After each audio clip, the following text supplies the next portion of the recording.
think there is going to be an opportunity in the coming years.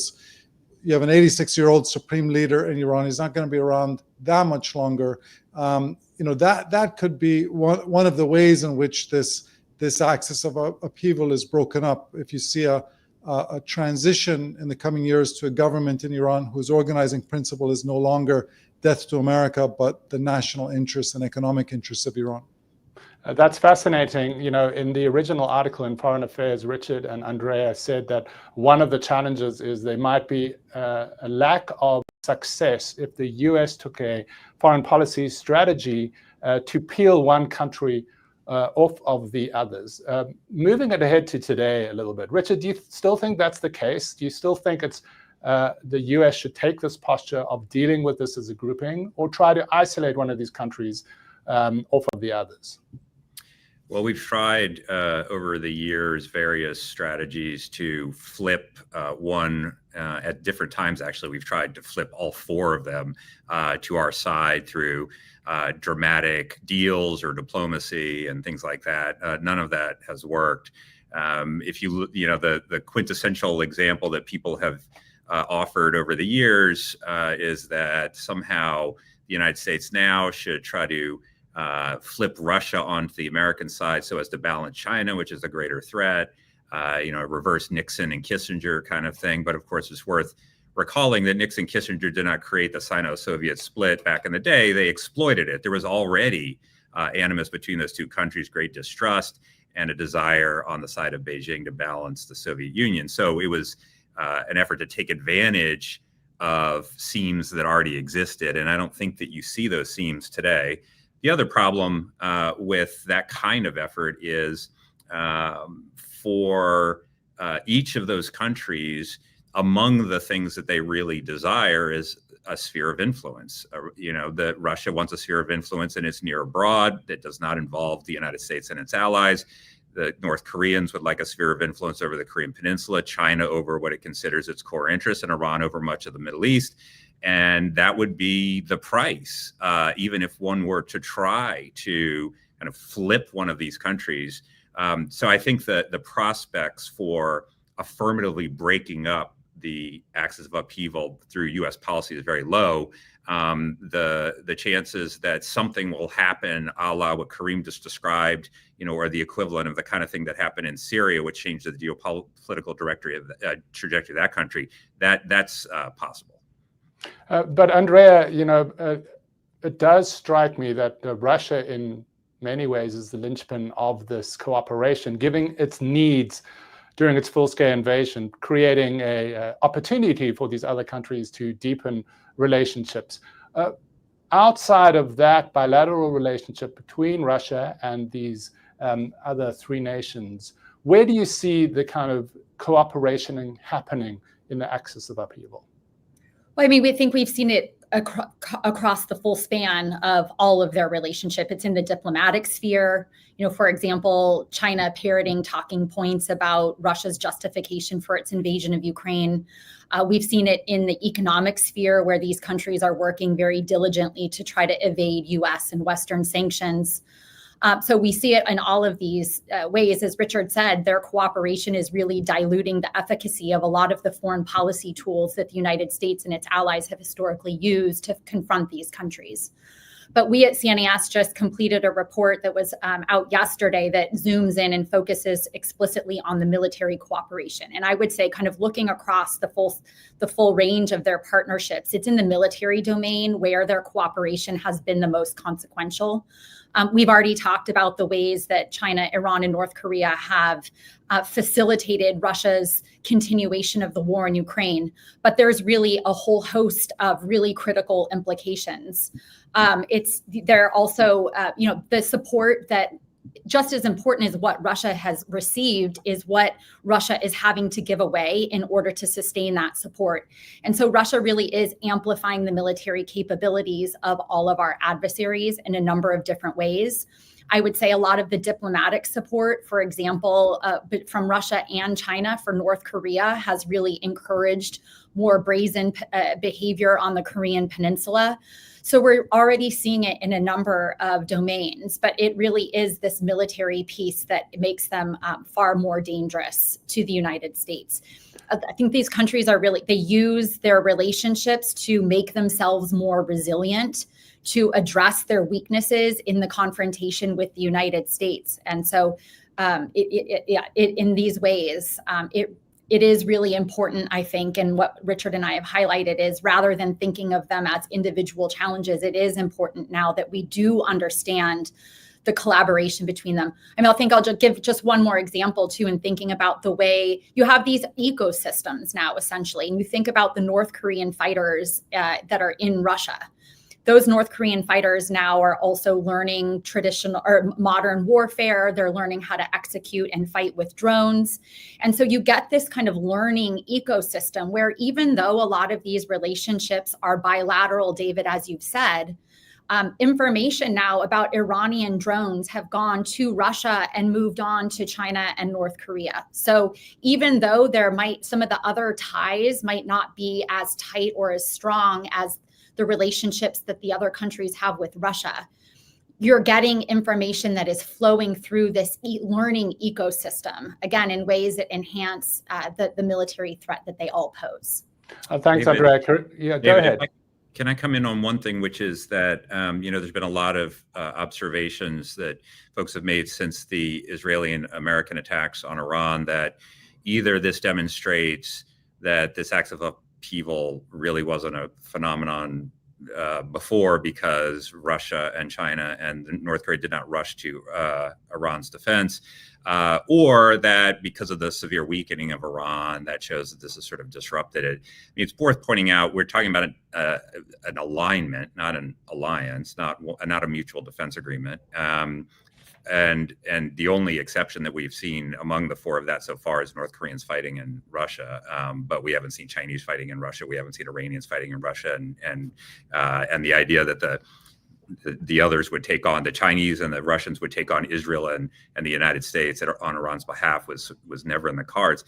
But I think it's also worth looking at some of the developments. So Andrea enumerated some of them, but just since the attack on Iran, so you've seen the Iranian and Chinese defense ministers meeting after the attack to talk about defense cooperation. The Iranian foreign ministry meeting with Xi Jinping. You've seen Ari Larijani meeting with Putin.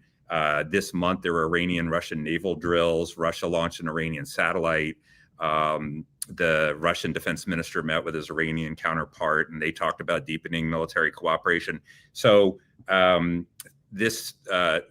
the attack on Iran did not arrest this pattern of cooperation, and we're seeing examples of it post-war.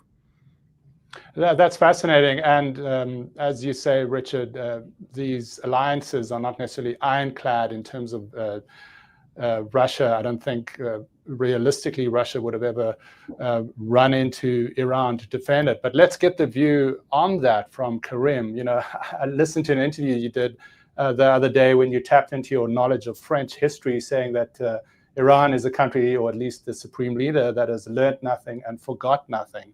What did you mean by that, and how does it relate to this conversation? Well, that was an observation made by Talleyrand when the House of Bourbon came back to power briefly after the French Revolution, that they had forgotten nothing and learned nothing from that experience. And I use that in the context of the Islamic Republic of Iran, in that whatever crisis this regime faces, they have continued to just double down with the same ideology. And right now, as I said from the beginning, the pillars of this regime are now, I would say, there's three ideological pillars left of the regime. It's death to America, death to Israel, and the mandatory hijab, which Ayatollah Khomeini once called the flag of the Islamic Republic. And those ideological pillars are also the Achilles heels of the regime. Its hostility toward America and Israel was what led to this very ruinous war. The mandatory enforcement of hijab triggered a national uprising for 6 months a couple of years ago, and yet they're still unwilling to change those pillars, and that is because of the worldview of the supreme leader, who very much believes, and I think here he shares this same worldview with Vladimir Putin.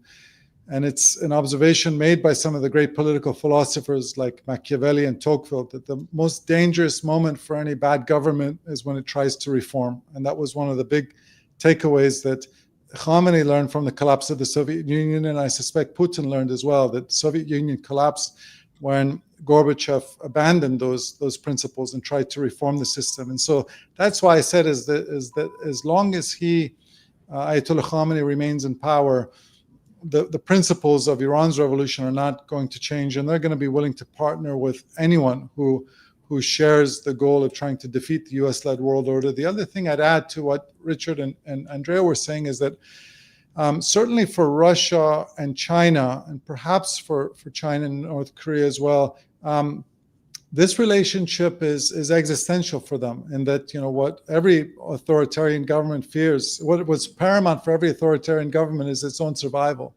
And so certainly for Putin and for Khamenei,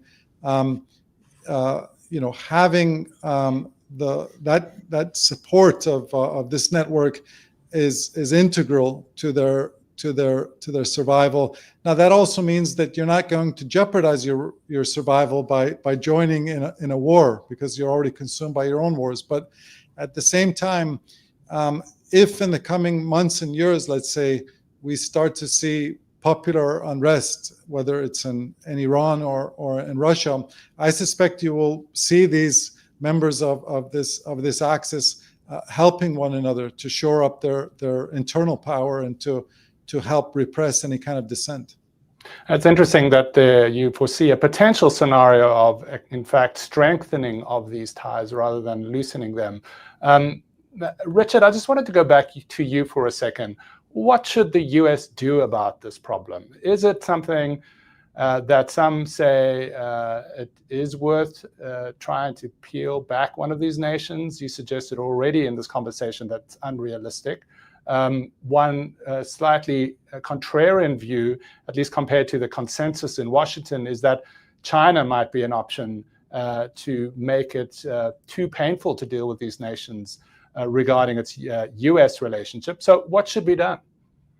Well, I think first we should put aside the fantasy that we'll drive wedges between Russia and China, and trying to figure out, well, what price would that require from us? Because either the price will be too high or they will be unwilling to do it. And I think we could spend a lot of time as policy professionals trying to determine what kind of offer might flip China or flip Russia, when in fact we've tried many times to reset relations with Russia with no success.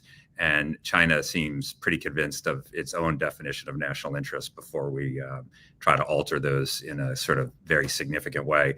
So let's put aside the wedge idea and instead try to disrupt the kind of coordinated efforts that these countries are involved in either to strengthen their own bonds or to subvert international rules and institutions. Let's try to undercut the appeal of their offering to third countries around the world by sharpening the attractions of the United States and the West and the existing international order. Let's offer something that is more attractive to other countries. Let's work with, we call the global swing states, the countries like Brazil and India, Indonesia, Turkey, Saudi Arabia, South Africa, these sort of pivotal states that are, of varying sizes, but all of them have a strong geopolitical presence and make decisions with global resonance, whose combined weight could move the international order in one direction or the other. And frankly, among the tasks I think that we need to first focus on now is not only to increase our hard power, but now rebuild our soft power, because we've eviscerated many of the tools over the past 7 months or so. And of our soft power, whether it's democracy promotion, international broadcasting, development assistance, humanitarian assistance, all these things. And of course, with the notable exception of democracy promotion, these are all tools that each of these countries is using for its own ends. And so we need to be more in that game, not less. Karim, also recently I was reading some of your commentary in terms of the importance of soft power, and we'll come to that in a second. But Andrea, I think it's worth stepping back a little bit. Of course, these countries, when it comes to Ukraine and the conflict there, have provided material support that have made a significant difference to the Russian effort after its full-scale invasion. And also, as you say, there is cross-pollination of technology when it comes to defense issues, potentially nuclear programs and the like. But what is the concrete national security risk right now that these countries pose to the US, do you think? How would you frame that risk compared to what some in Washington at least are talking about, which is prioritizing the Indo-Pacific and China and lessening efforts in this region? Well, I think there's a number of risks that we have to be attuned to. I mean, we've touched on some of them, but you kind of tick down some of the implications, and I'll talk about some of the implications that we discussed in our report that's just newly out. I mean, number one is these countries are likely to continue to help Russia reconstitute its military on a faster timeline than would be possible without their support. And that's a real concern for our European allies, particularly if the United States is talking about downsizing our footprint in Europe. So that is something, it basically is a race. So, these countries will facilitate Russia's ability to reconstitute more quickly. I think a second really key issue that policymakers and strategists are going to have to contend with is this idea of net assessments are now much more complicated. And yes, of course, it's the case that Russia and China didn't immediately come to Iran's aid. And the one thing I would add to that conversation is, by the way, it took 6 months for Iran's drones to show up in Russia, and China dithered on the sidelines for quite some time on Russia's invasion. So just because these countries didn't race in, it doesn't mean that they're not going to be there to support the Iranian regime. But so as we're thinking about looking forward, the net assessments piece, I think, is really important, because Ukraine now underscores that defense planners can't assume that we'll ever be fighting one adversary at a time. They will all be providing each other assistance that increases the resilience of a country in conflict, and I think increases the number of scenarios that defense planners have to think through. It will increase the power projection capabilities of all of these adversaries. Their cooperation will allow these countries to project power into new domains. So, for example, the Arctic. China now just recently did a joint patrol, naval patrol in the Arctic for the first time in 2024. That's not possible without that cooperation. Or you could think about the joint air patrols that Russia and China did that entered Alaskan airspace. That was only possible for China because they took off from a Russian airbase. So you could think about, well, will China or Russia access bases in Iran to project power into the Middle East and North Africa? So the power projection piece, I think, is really critical for the United States to think about. And we highlight several others, but the last thing I'll talk about is the simultaneity issue. And so that is, again, something that policymakers, defense planners are going to have to factor in. Obviously, the most obvious scenario is if the United States were engaged in a crisis in the Indo-Pacific, I think you could have the prospect that Russia would opportunistically take advantage of something like that, even if it's uncoordinated. And so our European allies need to be planning now for the holes, the gaps, the vulnerabilities that would emerge in European defense if the United States is engaged in Asia, and begin to backfill and fill those gaps and holes so that they can maintain a credible conventional deterrent in that. So, I mean, I guess, like, long story short is, in the defense domain, I think there's a number of new challenges that these countries pose to the United States, and it's really important to think through and plan for those eventualities. The current and future problems and risks you are outlining. Karim, I think you had a question for Andrea and Richard. Yes, so the question I'd love to pose to both of you, Richard and Andrea, is that, in my view, I really love the term axis of upheaval, because it very much applies to Iran's regional strategy, which is that, they have thrived in areas where there is profound insecurity and power vacuums, right? The 5 countries that Iran was wielding most influence up until 6 months ago, Syria, Lebanon, Iraq, Yemen, and Gaza, all arguably failing states. And so Iran very effectively fills those power vacuums, or it did up until recently. My question is that it seems to me that in that context, America and China have more common interests, certainly in the Middle East. Just looking at it from the perspective of sheer national interest, America and China seem to have more overlapping interests than China and Russia do, in that China doesn't benefit from a region of chaos and unrest, which is potentially inhibiting the free flow of oil, whereas Russia does benefit from that. I'm wondering whether that rings true to both of you, and if it does, if there is a way of potentially exploiting that, certainly in the context of the Middle East. I can give it a shot unless Andrea, you want to come in. I think I think it would be safe to say that China and that the gap between U.S. and Chinese interests in the Middle East is probably narrower than the gap between U.S. and Russia interests in the Middle East. I'm not sure it's that either of us have interests that are closer to either China or that the U.S. has ones closer to China or Russia. I mean, there's some things, right? So like if the price of oil goes up, it's good for Russia, bad for China. China, doesn't like the idea that it has potentially vulnerable, sea lanes of communication and energy flows from the Middle East, but they're worried about us with that as much, if not more, than they're worried about geopolitical events in the Middle East disrupting those things, because they have vulnerability there. The Chinese in the Middle East have been sort of economics first, and then maybe security and diplomacy and political stuff way behind. The Russians have been quite different, of course, as their intervention in Syria and the attempt to keep the base in Latakia and Tartus are sort of emblematic of the effort. So I think that overall, you see kind of a mixed bag there in terms of the way they define their interests, but I think they're probably still closer to each other than we are to either of them. Andrea, maybe if I can adjust that question slightly and put it in the context of the current administration. The President Trump has seemed willing to put all things on the table when it comes to issues of trade and tariffs. Would there be a scenario that he prioritizes some kind of better trade relationship with China and seeks to throw the rest of this group under the bus? I don't think we've seen evidence of that so far. And I think, the thing,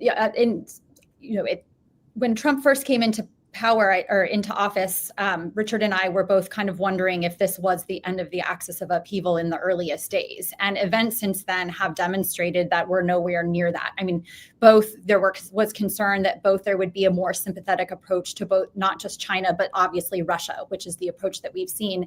And that obviously has not borne any fruit from the US perspective. And if anything, Putin continues to pursue his aggressive intentions. And so I think for me, the thing that I would be most concerned about is that with this administration, any effort to deliver concessions to either of these governments would only lead these governments to pocketing those concessions and strengthening their position from which they will challenge the United States. I think with both Russia and China, the competition and confrontation with the United States is deep, and it's likely to be prolonged and lasting.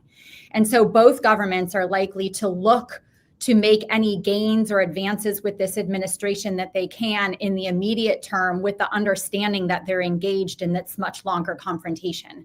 And so to me, that would be a great mistake, that it would only really strengthen China's ability in the future to confront and antagonize the United States at a later date. So it is plausible, but I think that would be a miscalculation that would only increase the confrontation in future years. I wanted to go back to something, thank you, Andrea, that you said earlier, Karim, which is talking about the most dangerous time for any autocracy is likely the move towards some level of reform. But you have seen at least attempts to revive some kind of talks between the US and Iran when it comes to the nuclear program. Is that potentially a point where this axis could weaken, or is that not a realistic assumption? So in the coming weeks and months, both the United States and Iran are going to have to make some critical decisions. On the US and European end is if attempts to get a negotiated settlement to the nuclear challenge don't make any progress, which I don't anticipate that they will in the coming weeks. Certainly, what is going to be the President Trump's next step? He said on Monday that he's willing to take more military action inside Iran if necessary, but I think the more likely path in the coming weeks will be that our European partners may decide to snap back economic sanctions, and we commence another strategy of a maximum pressure campaign against Iran. Now, the Iranian decision makers, and particularly the supreme leader, have a key decision to make as well with regard to their nuclear program. And that is, broadly speaking, do they want to abandon their nuclear program in order to try to save the regime, or do they believe that actually pursuing a nuclear weapon is the path to saving the regime?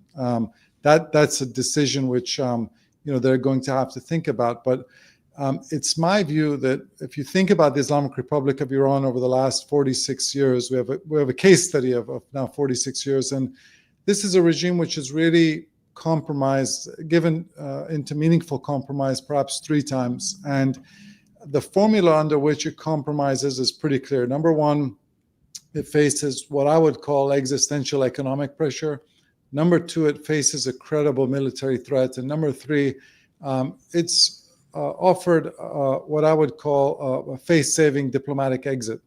Now, one of those 3 boxes is currently ticked, in that there is a credible military threat against Iran. But to exact enormous economic pressure on Iran will in some ways require either the cooperation or the coercion of China, because around 90% of Iran's oil exports go to China. That number, Iran's oil exports are currently about 1.6, 1.7 million barrels per day.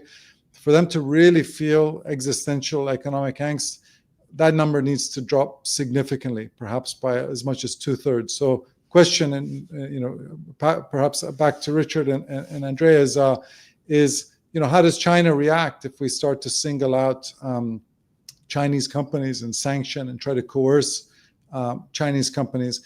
And then the third point I mentioned is this face-saving diplomatic exit. What is the 2015 nuclear agreement with Iran, Obama's Joint Comprehensive Plan of Action? That you did in 2015 have quite a lot of cooperation between the United States, Europe, China, and Russia on a common endgame. Is there a common endgame now with regards to Iran? Does Russia still oppose a nuclear-armed Iran? As Richard was alluding to from the outset, that's not totally clear anymore. How much does China care about a nuclear-armed Iran? But it's going to be difficult to reach a diplomatic resolution to this Iran nuclear conflict absent any cooperation with Russia and China, given the enormous leverage which both countries have over Iran, in particular China's economic leverage over Iran. There's it's certainly economic leverage. It's also something we spoke about at the very beginning of this conversation, which is the general sense of the world order, and whether it's the Axis of Upheaval or the BRICS nations, Brazil, Russia, India, China, and South Africa, consistently complaining that there is an unfair system and trying to work against a US-dominated, in their words, system. If I could just stay with you for 1 second, Karim, when it comes to soft power in particular, what was the importance of Voice of America, of other outlets of soft power of the US, And a follow-up maybe, which is, what is the importance of whether Iran can bring other countries into the fold of its long-standing animus, at least the regime, towards the US? Well, first, let me just 100% echo Richard's earlier remarks about the importance of what used to be called American values, and all that entailed, whether it was support for human rights, democracy, free media, solidarity with human rights activists and civil society activists, which we've seemingly thrown all of that out the window. And that is very important in the Iranian context, because I would argue there's probably no nation in the world with a greater gap between the aspirations of its people and the aspirations of its government than Iran. You essentially have a regime which in many ways aspires to be like North Korea, and a society which aspires to be like South Korea. And it's unfortunate that we've shut down institutions we've had, like, as you mentioned, Voice of America Persian. Now, it was a media service which had enormous room for improvement, but it was a media service which was reaching potentially 20, 30, 40 million Iranians, and it was something that the Iranian regime felt threatened by. And we essentially shut that down without getting anything in return, right? We unilaterally shut that down. And so I do believe that it's not in every context where American values and support for democracy and human rights is important, but in this particular context, it was a very valuable tool of statecraft, a tool of foreign policy, which I believe we've mistakenly shut down. And when the United States does not stand for democracy, and Europe is obviously consumed by its own challenges, my great fear is that we are about to experience some kind of a transition in Iran. And the likelihood that is a transition from authoritarianism to representative government is much lower when you have America and Europe, not really advocating for that anymore. We have an audience question coming in, but before we get to that, I want to ask Richard, you mentioned briefly your work with colleagues here at CNAS on the importance of swing states. And in your original article with Andrea, you spoke about how in a sense, operating or competing or distinguishing the impact of nations like the Axis of Upheaval should be done in other regions of the world. Can you elaborate on that a little bit? Yeah, so these 6 global swing states, I think, are a good example of the task before us. As I mentioned before, Brazil, India, Indonesia, South Africa, Saudi, Turkey. None of those countries are going to throw all in and align completely with either the West, broadly defined, or with the Axis of Upheaval. All of them will be multi-aligned. They will have simultaneous relationships with sort of countries on both sides of this divide, with the US, with China, with Russia, and so forth. But the issues they pick to work with one or the other on, the alignment in particular areas, everything from technology to whether they're military bases of some of these, some of the great powers in these countries, to the preferences that they express in terms of some of these international order questions, because there's such a big difference between where the Axis countries come down and where the West has come down. All of these things cumulatively will have weight in helping to shape, essentially, is the world to come more shaped by the preferences and beliefs and interests of the United States and the West, or is it more shaped by that of the Axis of Upheaval? And so we need to have engagement strategies for each of these that engages these countries on their own terms, but against the backdrop of this very competitive international environment that tries to provide alternatives to what the Axis of Upheaval have on offer in many of these relationships, and provides a vision of better world to come for the areas in which they have interest. That's no sort of small task, but I think that's central to this overall competition. If I could just ask a follow-up, Richard, and then I'll get to that audience question, and please keep more coming in.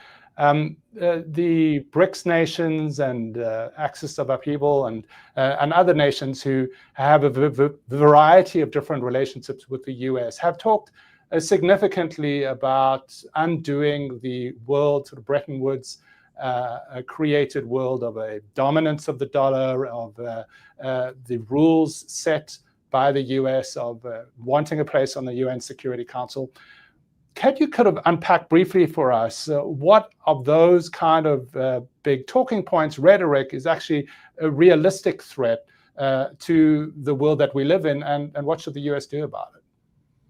I would distinguish between the generalized desire for greater representation in international organizations, which the BRICS countries have, which the global swing states have, which many countries across the so-called global south have. I mean, frankly, anybody who doesn't have a seat on the UN Security Council would like to have a seat at the table, whatever the table may be. Certainly in these universalist organizations like the UN, and the idea that, 5 countries that were picked in 1945 because they happened to win the war in 2025 represent the sort of correct distribution of power.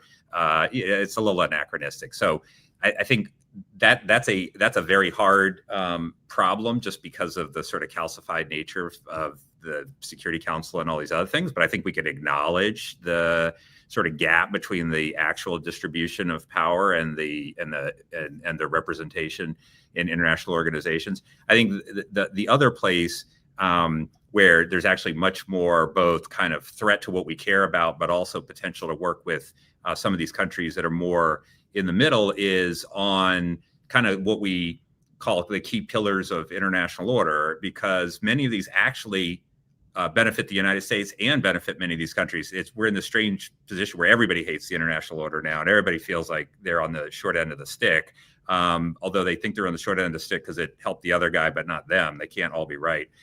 But we have a territorial order that says, no wars, no changing borders by force. We have a maritime order that talks about freedom of the seas. We have a non-proliferation order that's trying to reduce the number of countries that possess nuclear weapons and make the world safer rather than less safe. We had an open international trading order that many countries were part of, that sort of enshrined in legally binding agreements, the ability to grow your economy, grow your exports, imports, lower prices. And we have a financial order that is basically about an open international financial system and dollar dominance. That's worked, with the potential exception of dollar dominance. That's worked for many of these countries. You can see why they chafe at the dollar dominance part, because we can impose financial sanctions on countries that they can't impose on us. But many of these other things, we'd miss them if they were gone. And many other countries would miss them if they were gone. And so I think, part of this gets to, what are we actually trying to preserve? What are other countries trying to overturn? And then what's our sort of overall vision? And if our vision is to preserve these kinds of things that have made the world, frankly, safer and more prosperous and more free than at any point in human history since 1945, then we have a lot of work to do, including having some more confidence about the things we stand for. And there is a question, I think that's a great sum up of some of the challenges, that the sort of big picture challenges that the US faces, in terms of a very real discussion that I've heard in South Africa, in China, and other places that I've been based. I have a question from Timothy Ryan, though. What does the Kremlin have to offer these countries for their assistance? I'm assuming mainly access to their natural resources and maybe ports. Andrea, we talked quite a bit of what countries are offering Russia in terms of military assistance. What is Russia giving back in practical terms? Yeah, and I think the bumper sticker for this is just as important as what Russia gets, is what it's having to give away in return, and it's giving quite a lot to each of its partners. So in the China case, particularly in the military sphere, the Kremlin has been a really important part of the PLA's effort to modernize its military. Russia has had to give away increasingly sophisticated weapon systems that's helping reduce the United States' comparative advantage. One of the most recent examples that we've heard is Russia giving away some of the submarine quieting technology that then is really critical in any kind of conflict that the United States might be engaged in the Indo-Pacific. In the case of North Korea, we know the whole laundry list of the things that Pyongyang is hoping to get from the Kremlin, technology that helps make its ballistic missiles more accurate, support for its nuclear program.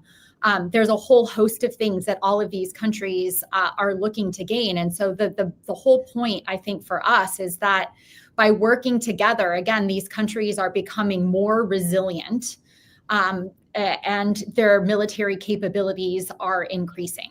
So those are just a few examples, but you could really go down a long list of the kinds of technologies that the Kremlin is having to give away in the defense domain. The ties go both ways, clearly, as your research has shown. What are you looking for in the next, say, 6 months to a year from US posture towards the axis of upheaval? What would you think the best strategy is?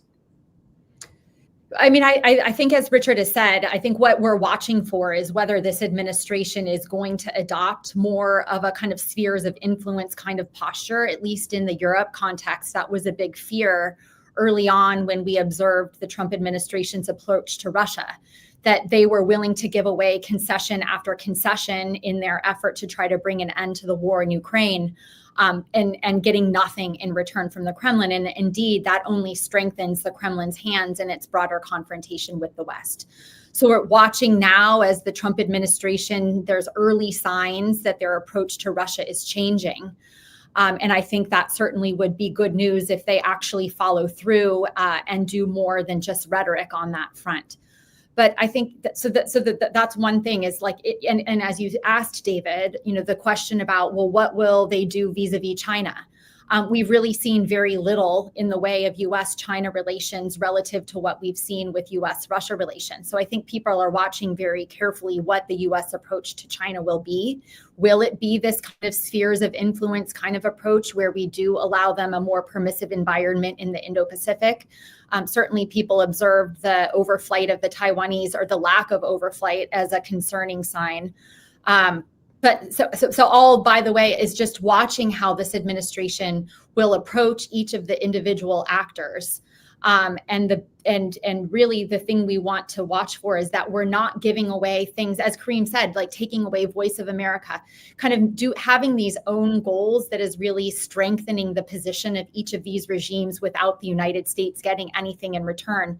And the big risk, I mean, I think all of these countries understand, and certainly it's the case for Russia and China, that the kind of antagonism runs deep through the US government and on the Hill. So each of these governments understand that certainly one president can't just reverse decades of US foreign policy. And so they will be looking for opportunities to, I would say, make irreversible changes, or changes that would be hard for future US leaders to reverse, to kind of lock in their gains relative to the United States and strengthen their hand in this much longer and protracted confrontation with the United States. Thanks, Andrea. We've seen President Trump make much more direct statements about his displeasure with Vladimir Putin and Russia in recent weeks. We'll see where that leads.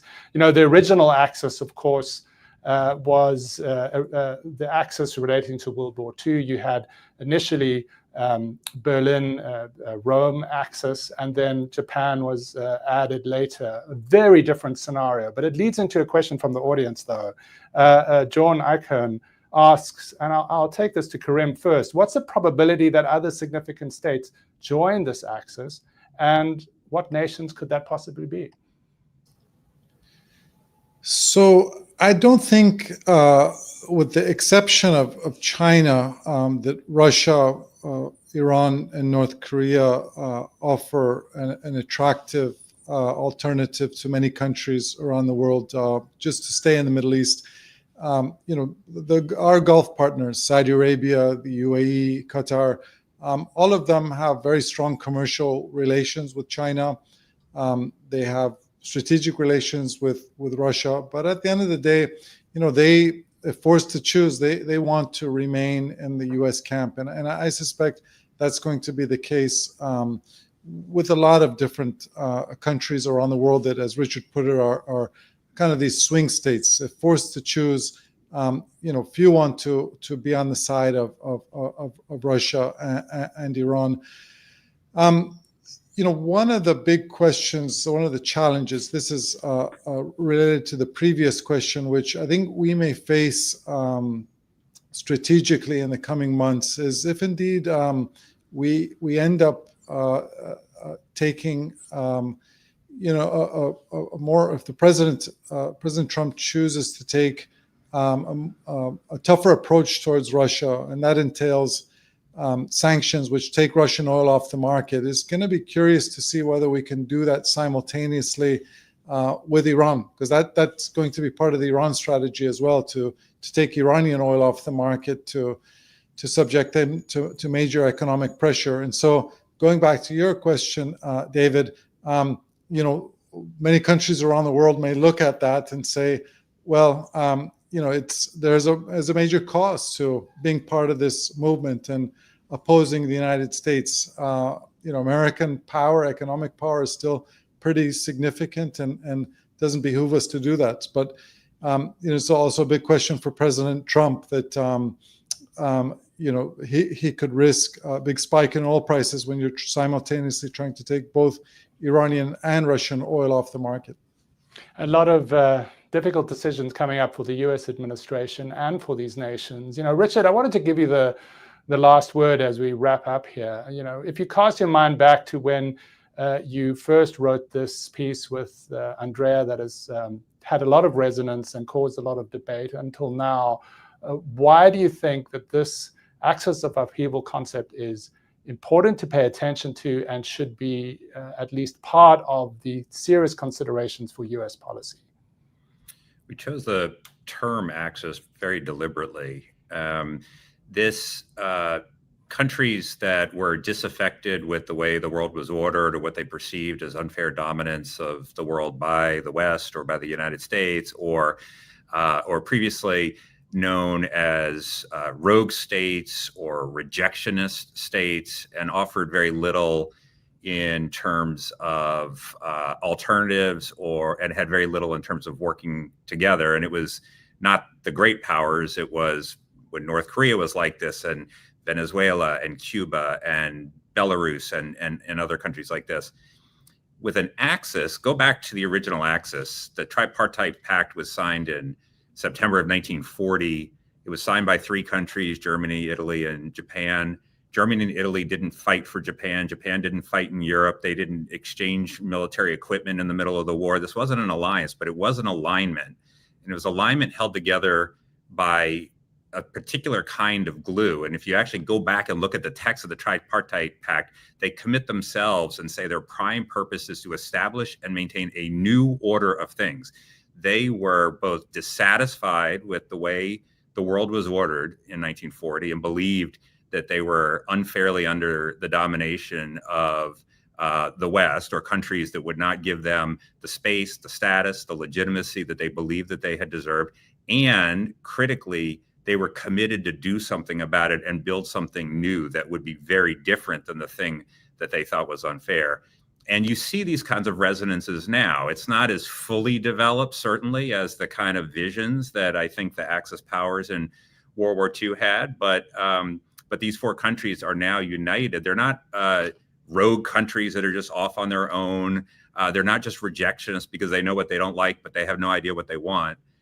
They want an alternative, and they're working together to try to bring that alternative about. And if you look at the details of what that alternative would be, in many cases, an alternative that would make, I think, the world less safe, less prosperous, and less free.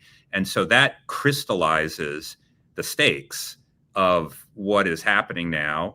And it also gives a certain priority to the focus of U.S. foreign policy, what we should be doing, what we shouldn't be doing, who we should be working with, again, with the ultimate vision that at stake is the way the world is going to be ordered in the future.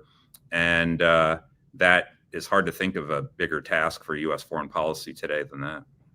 Thank you, Richard. High stakes indeed. And I wanted to thank Richard and Andrea and Karim. As Andrea said, just a short time ago, she, with one of our colleagues here, put out a new report on the Axis of Upheaval, and in particular charts in more specificity those defense ties between these four nations. This is an important topic that really deserves a serious discussion, and it has generated a lot of debate and discussion. I do recommend you continue to engage with CNAS. We have a strong program of live discussions like this, in person and virtual. I'm David McKenzie, the Communications Director here at CNAS. Thank you for joining us.